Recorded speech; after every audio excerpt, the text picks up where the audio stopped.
There's a word in the English language that has a really negative connotation.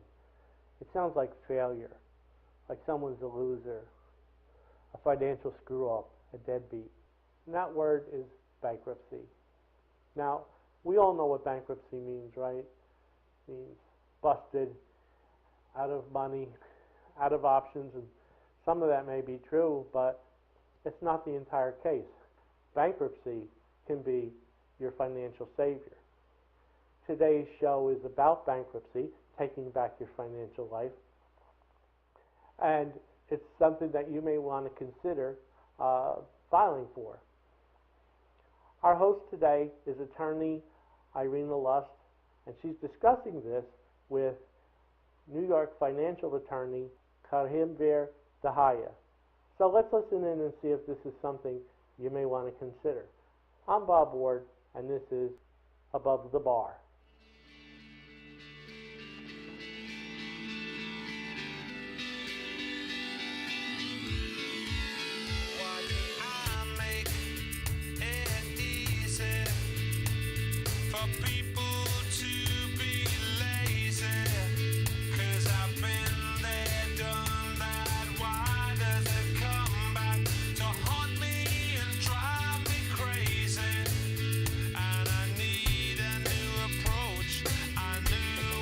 Hello,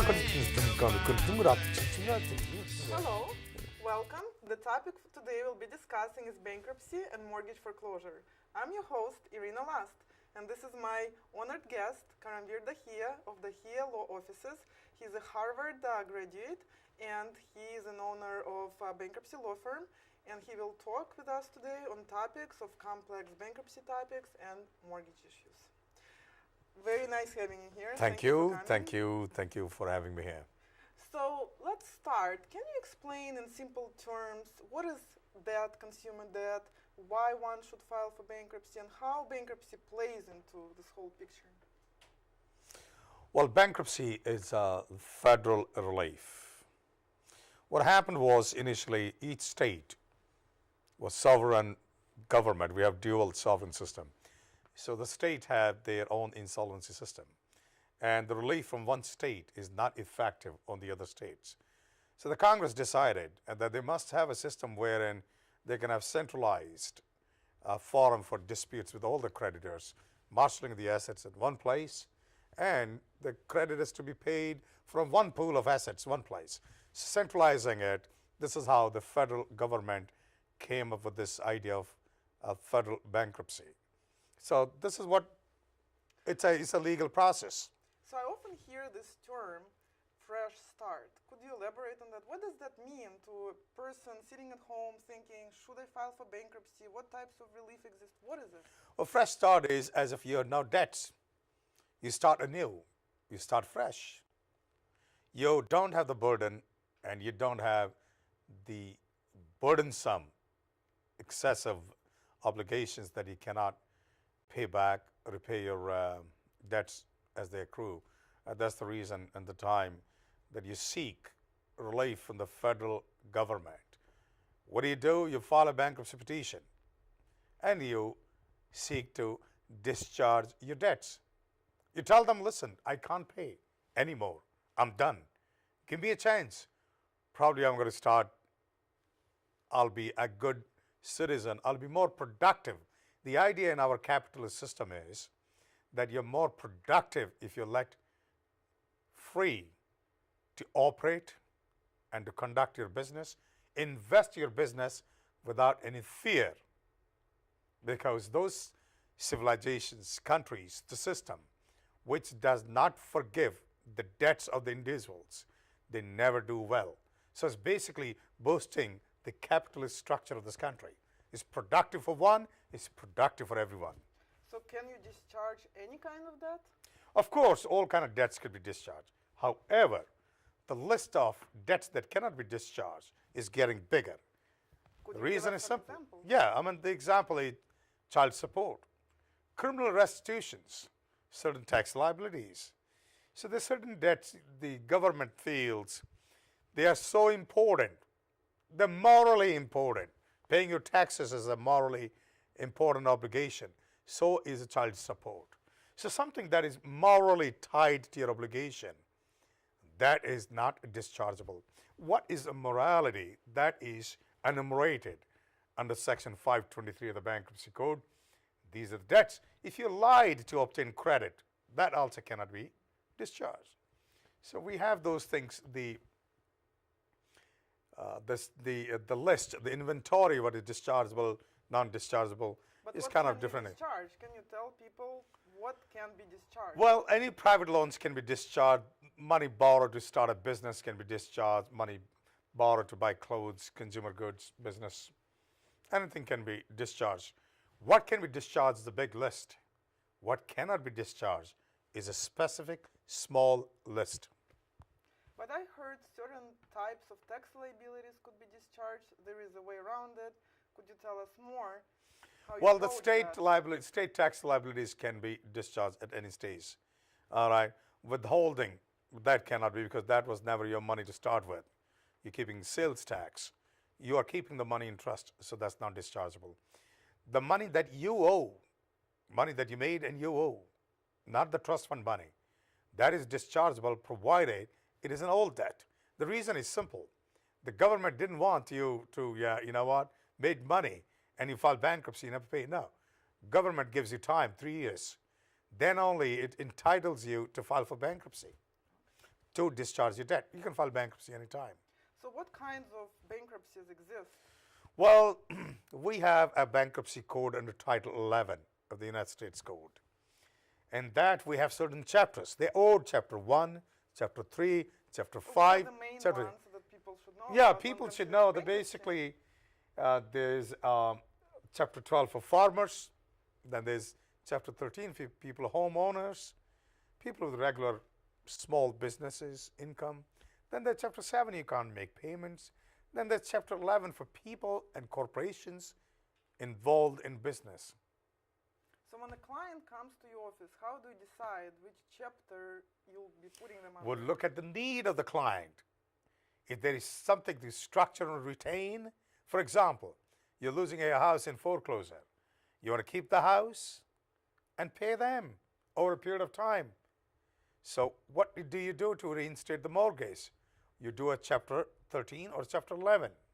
Okay, but isn't it true you can also keep your house under Chapter 7 under certain circumstances using... Well, you can always keep the Chapter 7. Under Chapter 7, you can keep any property provided it is exempted under the New York State law, for example. But could you tell us more? For instance, can husband and wife, they have a house on Long Island. They're contemplating filing for bankruptcy. Can they keep the house?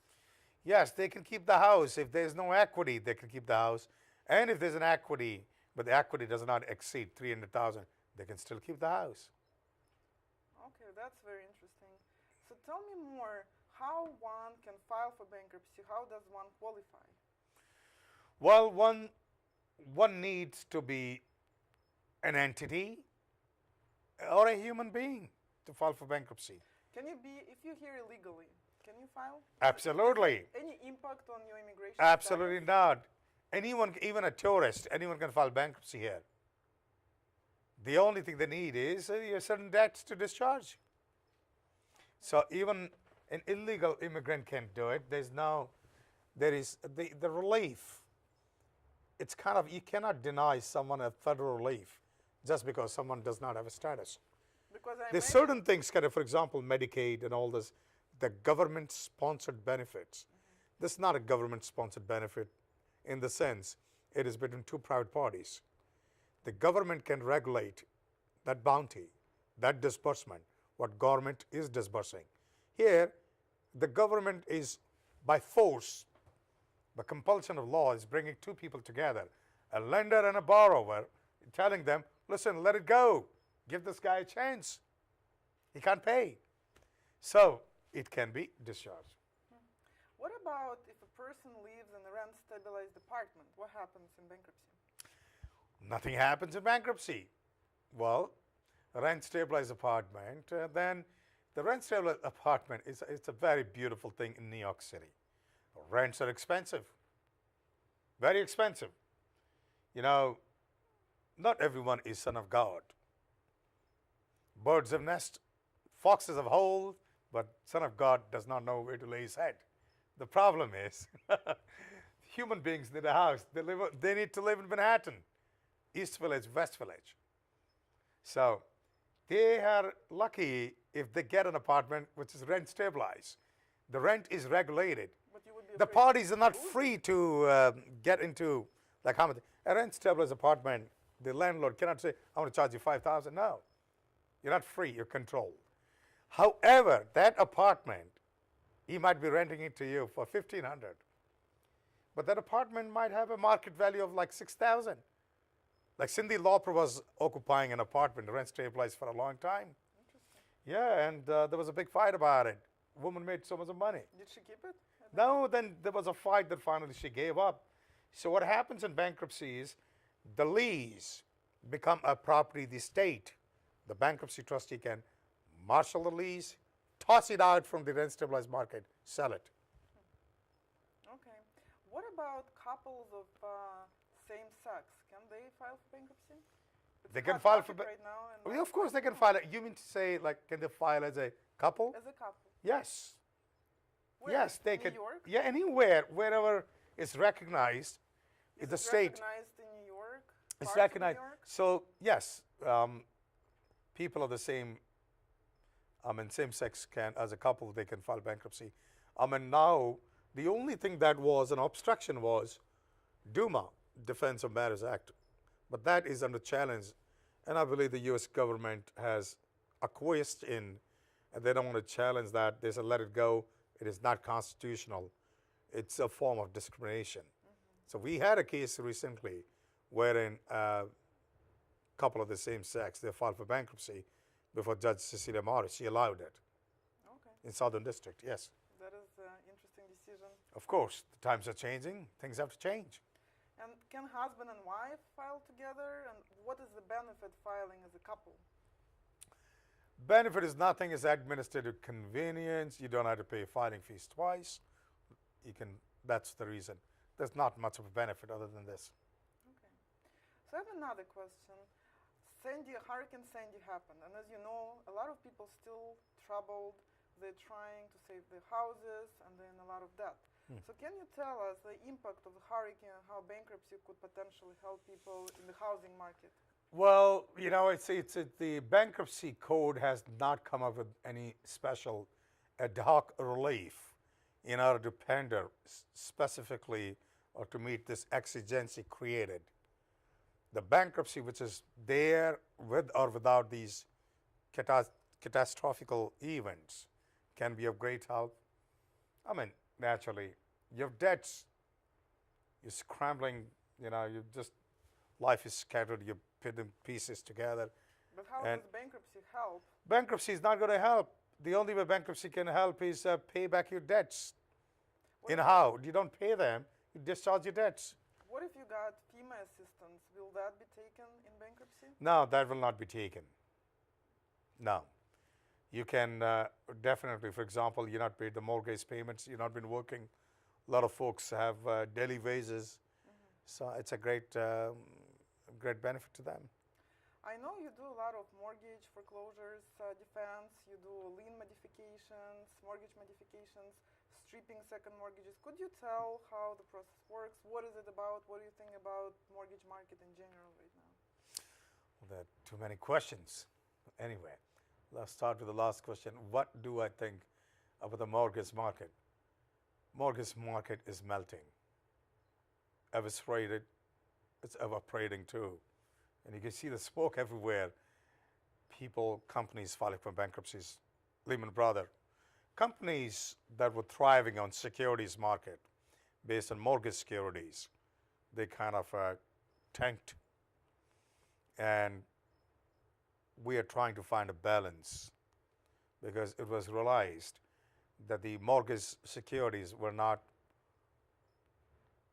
productive enough, they were not properly valued. And so there's a big problem in this because a lot of people were sold subprime loans. Okay, And the so teaser what rates. happens? You have a subprime loan, you can't pay. What do? What happens is, in order to induce people to buy a bad loan, they were given teaser rates. They were given, for example, they'll say, pay interest only for 5 years. and after that suddenly you have to pay $4,000 or $5,000 a month. Or say interest rate 3%, and then it's going to go 7%. So people were kind of misled into it. I don't think anyone who's intelligent enough had gotten into teaser rate in our mortgages. The kind of a terrible mistake a lot of people made. But what do you do? How do you get out of it? How do you fix it? Well, Can you help? the way to do is to challenge the underwriting. Say you're a victim of predatory lending.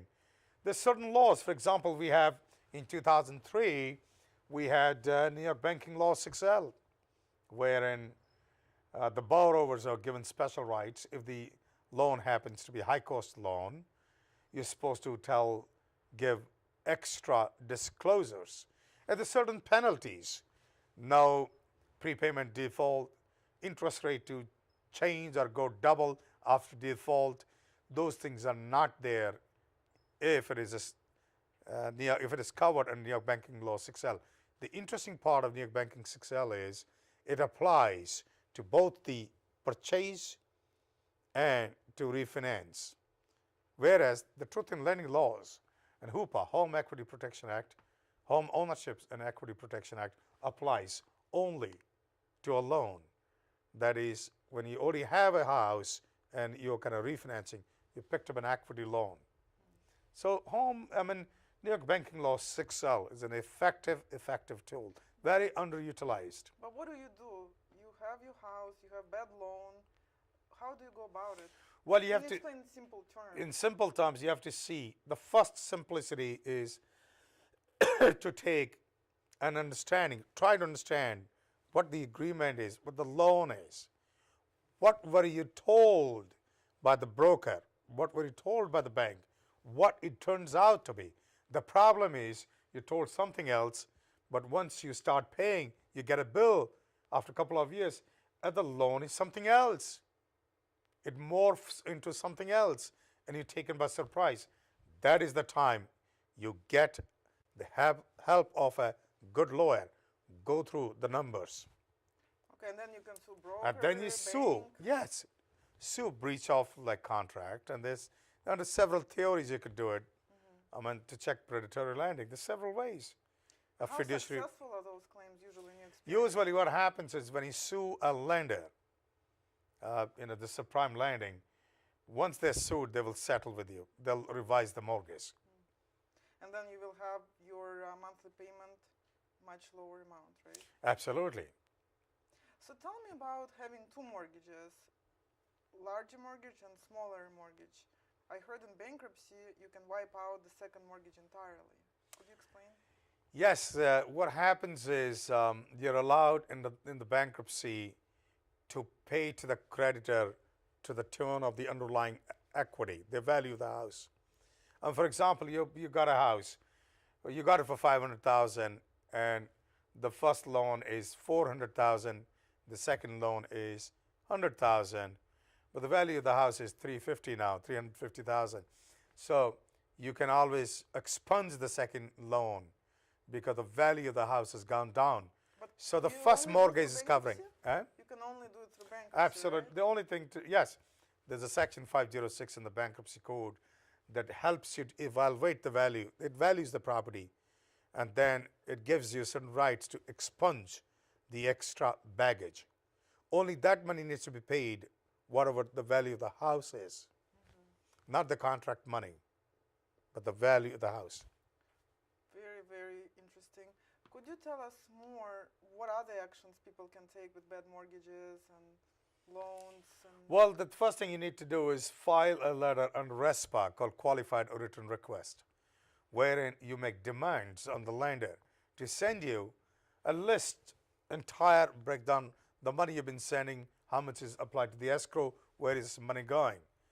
Is there any late payments and all? This is the first thing you do. Second thing you do is, as told earlier, you look into the mortgage and the note. Find out who's holding the note. What happened? Find out if you're a victim of predatory lending or not. So look into this paperwork. Then you find there are grounds, hire a lawyer, and you seek a relief. And you usually get successful if there is? Usually, judges are very inclined to grant consumers the benefit. And if it is a jury case, you're definitely going to get some extra money too. Yeah. So can you tell us more about bankruptcy process itself? Because it's so intimidating, and a lot of people put stigma on it. Oh, I can't file bankruptcy, it's embarrassing. Well, bankruptcy is a strategy. There's no stigma to it. You know, a lot of lawyers, a lot of big companies, business people, Donald Trump, they file for bankruptcy. The companies have filed for bankruptcies.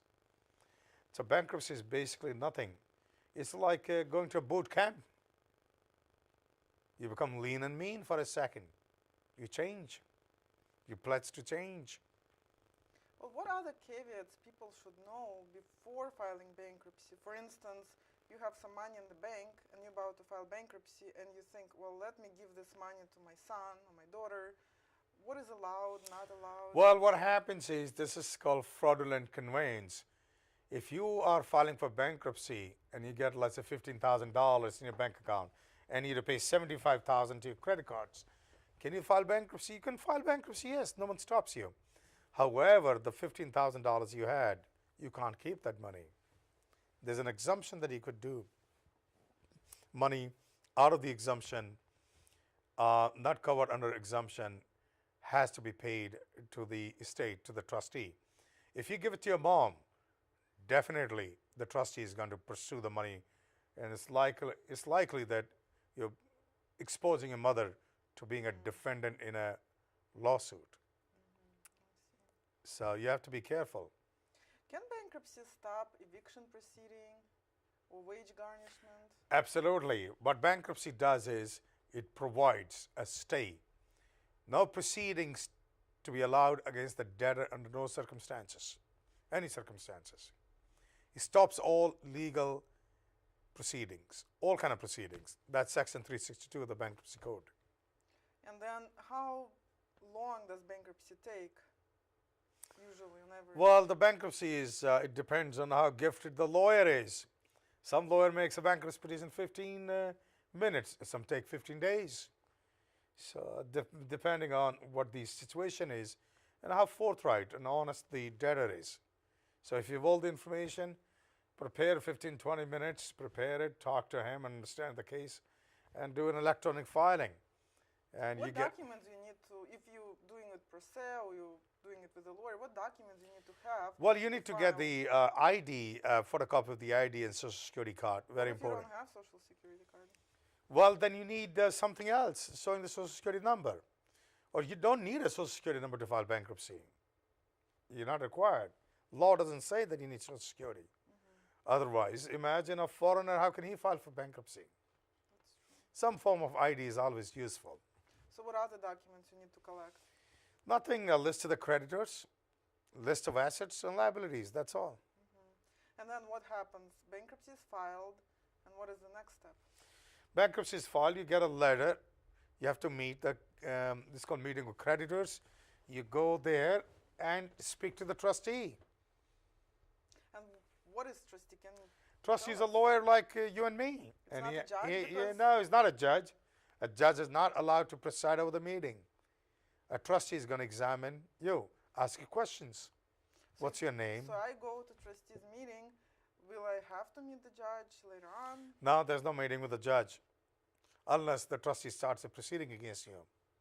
Then you see the judge. Okay. It's more of an administrative proceeding. Government is involved. What questions are usually asked at creditors' meeting? Questions are asked is like, what's your name? What do you have? What you don't have? Where's the money? It's all tracking the proceeds. Okay, so do you usually go with your clients? Yes. A lawyer should always accompany his clients. So tell us some interesting case in your practice that you love that happened to you. No, the interesting cases are, I had this man once, I still remember Mr. Robert Gelger was the trustee. My client had some problem, I believe between the years there's some liquid wherein if you kind of twist your head, if your liquid is displaced, you lose balance. And, you know, he was trying to emphasize a point, and Gelger is a little bit Mr. Kelsey was hard of hearing, and he said, "What?" So he kind of shook his head. The liquid in his ears kind of shifted, and the guy kind of collapsed. I had to pick him up. And that was the end of the interview, and everything went well after that.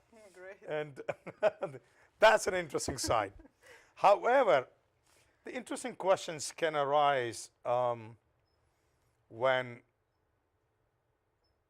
situation gets difficult. For example, you trusted someone, you gave money, and the person ran away, and they went in bankruptcy. Where is that person who took the money? The government can say, well, you're trying to, that's a ploy. No one ran away with the money.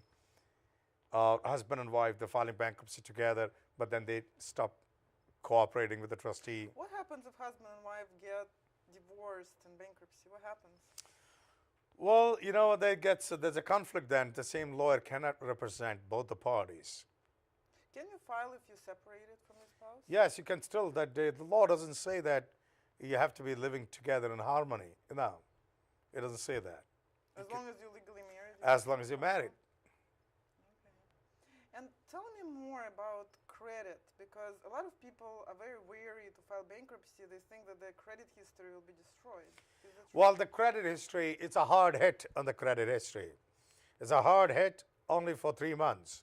But then what happens is the credit score shoots up, because you have to understand that the burden is not there.